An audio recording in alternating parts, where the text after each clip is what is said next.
आज हम एक ऐसी ऐतिहासिक परत को उठाने जा रहे हैं जिसे सदियों तक मिट्टी में दबा कर रखा गया। जब हम मस्जिद को खोजते हैं तो मंदिर मिलती है और जब मंदिर को गहराई से खोदते हैं तो बुद्ध मिलते हैं। क्या ये महज इत्तेफाक है या सदियों से दबा हुआ भारत का सच? अयोध्या से काशी तक जब मस्जिद के नीचे दबा मंदिर मिला। आइए सबसे पहले देखते हैं वो उदाहरण जिसने पूरे देश को झकझोर कर रख दिया। अयोध्या में बाबरी मस्जिद 1992 में बाबरी मस्जिद को गिराया गया। इसके बाद आर्कियोलॉजिकल सर्वे ऑफ इंडिया ने खुदाई की। 2003 के रिपोर्ट में सामने आया कि मस्जिद के नीचे हिंदू शैली के स्तंभ, शिवलिंग और मूर्तियां मिली हैं। यह साबित करता है कि मस्जिद से पहले वहां मंदिर था। कोर्ट ने भी माना कि a temple like structure are existed. Kashi Vishwanath Gyanvapi विवाद एक और ऐतिहासिक विवाद। काशी जिसे आदि शहर कहा जाता है, यहाँ पर बना है ज्ञानवापी मस्जिद और उसके ठीक सामने बना है काशी विश्वनाथ मंदिर। साल 2022 में कोर्ट के आदेश पर जब ज्ञानवापी मस्जिद का सर्वे हुआ, एक शिवलिंग नुमा संरचना वजू खाने से मिला।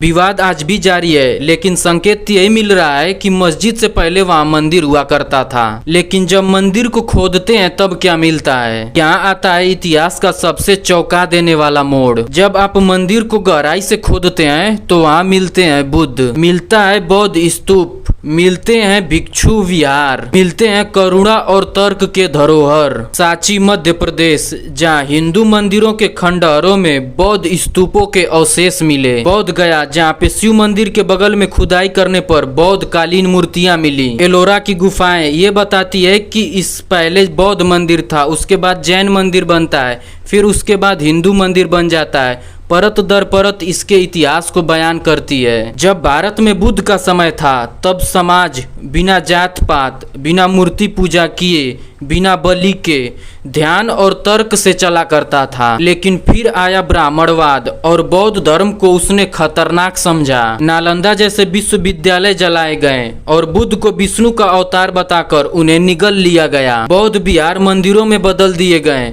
और आपके सामने ही उदाहरण है बौद्ध गया का। मंदिरों की नींव बौद्ध थी लेकिन छत ब्राह्मणवाद की बना दी गई। ये सिर्फ धर्म की बात नहीं, इतिहास की बात भी है। यह वीडियो किसी धर्म के खिलाफ नहीं है, पर दबी हुई ऐतिहासिक परत को जिसे दबाया गया उसे उजागर करने के लिए है। आज जरूरत है कि हम खुद से पूछें कि हम आज किस विरासत पर खड़े हैं। क्या हमने बुद्ध को खो दिया?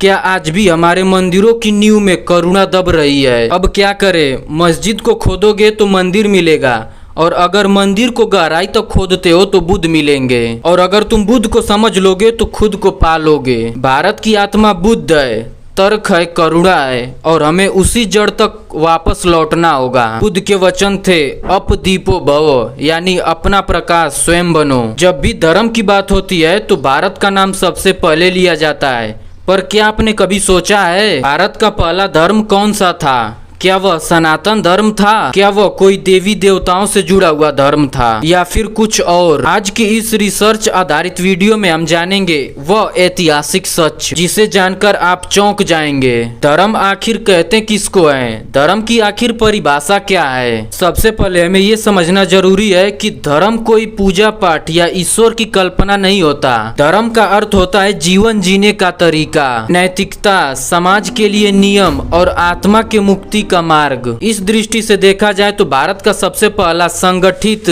तर्कसंगत और व्यवस्थित धर्म था वो बुद्ध धर्म था। व्यवस्थित और तर्क संगत धर्म बौद्ध धर्म था। बौद्ध धर्म की ऐतिहासिक उत्पत्ति भारत में। गौतम बुद्ध का जन्म 563 ईसा पूर्व लुम्बिनी, तत्काल भारत का वो हिस्सा था, वहाँ हुआ था। उनकी ज्ञान की प्राप्ति बौद्ध गया यानी बिहार में हुई। उन्होंने पहला उपदेश सारनाथ में यानी उत्तर प्रदेश में दिया। यह सारी घटनाएं बताती हैं कि बौद्ध धर्म की जड़ें भारत में मौजूद हैं और इसी भूमि पर इसका विस्तार हुआ, और यही कारण है कि भारत ही बौद्ध धर्म की जन्म भूमि है। धर्म बना दर्शन। बौद्ध धर्म आखिर क्यों लुप्त होता चला गया? बौद्ध धर्म ऐसा पहला दर्शन था जो ब्राह्मणवाद और ईश्वर की परिकल्पना पर आधारित नहीं था। इसमें जात पात, मूर्ति पूजा, यज्ञ जैसी चीजें नहीं थी। बुद्ध धर्म पूरी तरह से तर्क, करुणा, आचरण और ध्यान पर आधारित था। जब वैदिक यज्ञों में पशुओं की बलि दी जा रही थी तब उस समय भी बुद्ध करुणा का उपदेश दे रहे थे। जब ब्राह्मण श्रेष्ठता का दावा कर रहे थे उस समय बुद्ध कह रहे थे कि इंसान जात पात से महान नहीं बनता है बल्कि कर्मों के आधार पर महान बनता है। क्या वैदिक धर्म बौद्ध धर्म से पहले था? ये सवाल अक्सर पूछा जाता है। क्या वेद पहले नहीं थे? हाँ, ऋग्वेद की रचना ईसा पूर्व 1500 के आसपास मानी जाती है, लेकिन ध्यान दीजिए वेद कोई धर्म नहीं थे, वे संहिताएं थी जिसमें यज्ञ, ऋचाएं और प्रकृति की स्तुति थी। वेदों में कोई संगठित नैतिक जीवन पद्धति नहीं थी, न कोई संघ था और न ही कोई आचार संहिता। जबकि बौद्ध धर्म ऐसा पहला आंदोलन था जो जनमानस को संघ, आचार, ध्यान और मोक्ष का स्पष्ट मार्ग देता था। सम्राट अशोक और भारत का बौद्ध राष्ट्र बनना। सम्राट अशोक ने 273 से 232 बीसीई में बौद्ध धर्म को अपनाया और पूरे भारत में फैला दिया। उन्होंने इसे राज धर्म बना दिया। बुद्ध के शिलालेख, स्तूप और संदेश इस बात के सबूत आज भी हैं। अशोक के समय में भारत एक बौद्ध राष्ट्र था। न कोई मंदिर थी और न कोई मूर्तियां, न कोई देवता, सिर्फ बुद्ध की शिक्षा और करुणा थी। भारत से विश्व तक बौद्ध धर्म का प्रसार। भारत से बौद्ध धर्म श्रीलंका, जापान, थाईलैंड, इंडोनेशिया तक, पूरे एशिया तक फैला और यह सब अशोक के बाद हुआ। भारत से अगर बौद्ध धर्म भारत का पहला धर्म नहीं होता तो क्या वह भारत से पूरी एशिया तक या पूरी दुनिया में फैलता? चलिए अब जानते हैं कि अन्य धर्म भारत में कैसे आए। हिंदू धर्म। बौद्ध धर्म के बाद सनातन शब्द सामने आया, जो कि ब्राह्मणवादियों ने वैदिक परंपराओं को नया नाम देने का प्रयास किया। परंपराएं कहती हैं कि ये भी बौद्ध धर्म से पहले का धर्म है, लेकिन इतिहास का तथ्य कहता है कि यह गौतम बुद्ध के बाद आया धर्म है। इस्लाम भारत में 7वीं सदी में आया। ईसाई धर्म पहली सदी में भारत में सबसे पहले आया, लेकिन इनकी संख्याएं सीमित रही। इसीलिए बौद्ध धर्म न केवल सिर्फ भारत का धर्म था, बल्कि यही वह धर्म था जिसने भारत को एक आध्यात्मिक चेतना दी। इतिहास झूठ नहीं बोलता। भारत का सबसे पहला धर्म न जात पात थी, न मूर्ति था, न बलि था और न ही यज्ञ परंपराएं थी। भारत का पहला धर्म था बुद्ध का मार्ग, करुणा का पथ, ध्यान और मोक्ष का विज्ञान। बौद्ध धर्म ही भारत की आत्मा का पहला प्रकाश था और बाकी सब धर्म तो बाद की कहानियां हैं। जिस धरती पर बुद्ध ने ज्ञान की रोशनी फैलाई, जहां करुणा, अहिंसा और तर्क ने धर्म को परिभाषित किया, उसी धरती पर आज बौद्ध धर्म इतिहास की किताबों तक ही सीमित है। आखिर क्या हुआ उस महान धर्म का? आखिर कैसे मिटा दिया गया इस इतने महान धर्म को? आज हम जानेंगे कैसे ब्राह्मणवाद ने बौद्ध धर्म को भारत से मिटाने की साजिश रची और अपना वर्चस्व भारत में कायम करने का प्रयास किया। बौद्ध धर्म का उत्कर्ष। भारत का सर्वप्रथम सार्वभौमिक धर्म। ईसा पूर्व 6वीं शताब्दी में बुद्ध ने एक क्रांति की शुरुआत की, जहाँ पर न कोई ब्रह्म था, न कोई जाति और न कोई यज्ञ।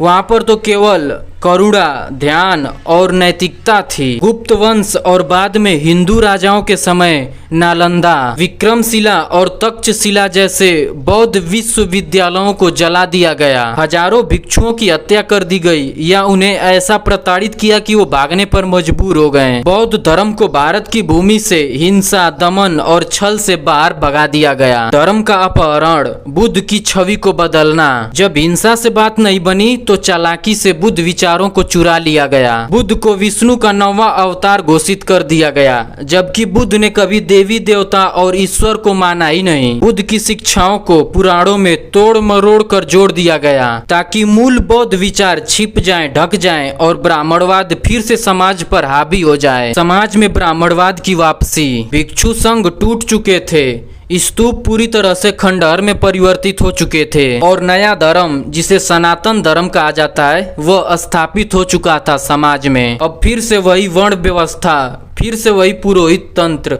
फिर से दलितों और पिछड़ों पर अत्याचार, वही मंदिरों और मूर्तियों का जाल फैला दिया गया। जो कुछ बुद्ध ने तोड़ा था उसे पुनः फिर से गढ़ दिया गया। भारत से बुद्ध धर्म को भले ही मिटा दिया गया हो, लेकिन पूरी एशिया, पूरा विश्व बुद्ध के वचनों को आज भी अपनाया रखा है। जापान, चीन, थाईलैंड, श्रीलंका, मंगोलिया, आज भी ऐसे देशों में बुद्ध जीवित हैं। भारत में बुद्ध की सिर्फ मूर्तियां ही बची हैं और विचार भी बस केवल कुछ लोगों तक ही सीमित है। क्या बुद्ध दोबारा लौटेंगे?